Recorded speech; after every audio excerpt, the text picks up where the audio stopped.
Okay, in this tutorial, we're going to explore socket interactors with the XR toolkit. And the idea here is maybe we can take this grabbable cube that we made in the grab interaction tutorial and turn it into kind of like a key object that will upon being socketed into something, make a change in the world. So I'm thinking maybe we can lock our player inside a room and then make one of the walls disappear when this object is socketed, like sort of let us out, escape room style. So I'm going to change the architecture of my box here, and I will actually make this a big wall.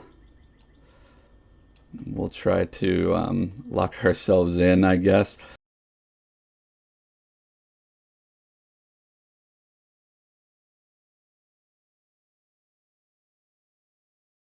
It appears we have locked ourselves in a box. And so if we want to get out, we're going to have to put this key object into a socket interactable. So I'll make that now for the fun of it and bringing in some of the things we've learned in previous tutorials. I'll build something in Pro Builder real quick that looks like a place to put a cube. So I'm adding Pro Builder from the package manager.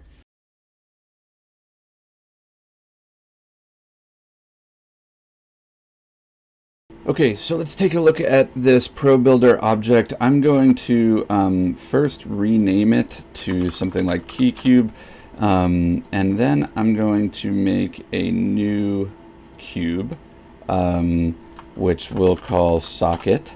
I'm going to reset its transform and then child it under KeyCube, and reset its transform once again. And I'm going to try to work this right into the empty spot that I built here. And then I'm just going to bring this a little bit past in every direction so that we've got some generosity for what counts as the socket. Now I'm going to turn off the mesh renderer for this so that it's like our invisible wall in the previous tutorial. You know, we don't see it, but it's still functional. And we're going to make its collider a trigger. So you can pass your hand into it. It won't stop us physically, but it will function as a trigger. Finally, we're going to add the XR socket interactor to this. Okay, so if we were to test this right now, we can grab our cube, bring it over, and when it's hovered in the right spot, we get a cool blue hologram telling us, yeah, that's a place you can put it. And when we drop it, it clicks in there, and we can pick it back up and do it again. The only problem we have right now is this will currently accept any object that is a grab interactable. So to fix that, we need to take a look into the interaction layer mask setting. So right now it's saying it can interact with everything, this socket interactor. But we want it to interact with only a specific thing, in this case the key item, which is our cube. So we're going to add a layer and then twirl down interaction layers. And so I'm going to call this key. And when we make a new one, it becomes one. And now when we go back here, we can choose not everything, not default, just key. So that way, it'll only interact with things that are considered a key. Well, we've got to jump back to this thing and consider it a key.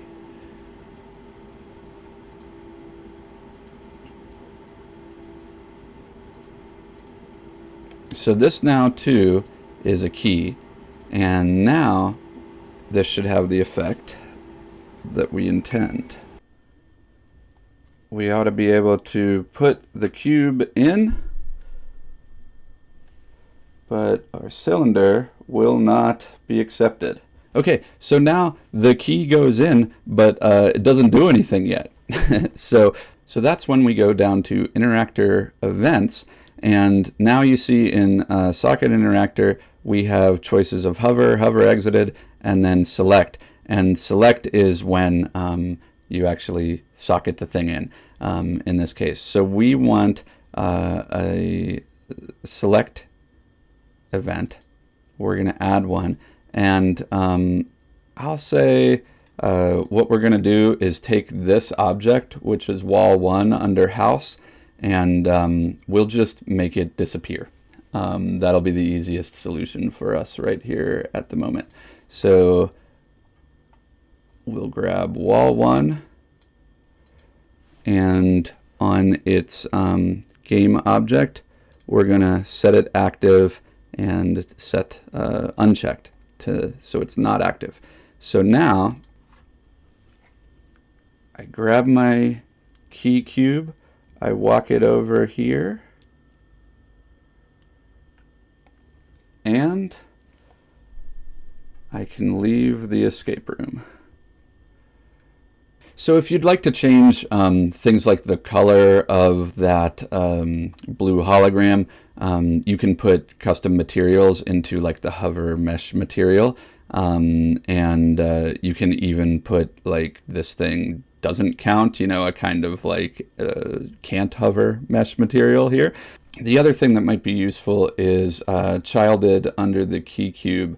I'm thinking of putting a point light. We're going to shrink its range way down so that it's only affecting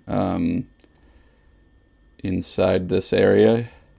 I'll even reset its transform and reset its transform under the socket so that it's sort of exactly where the socket is. And then I think I'm going to pick up the color from the cube, just as a little bit of a hint to the player that like, hey, did you notice that red thing over there? Maybe the red thing should go into the red slot over here. And that way we get our hint. So what's cool about socket interactors is they can trigger any number of events once you put something in. So you could turn an object off like this, you could turn on a light, you could add a sound, and the other thing about socket interactors is they don't have to be stationary like this. You know, if you wanted to be able to put an item on your belt or put it into your backpack or stick it on your face or something like that, you could child the socket to the XR origin. So you can have a moving socket just as easily as you could have a stationary one.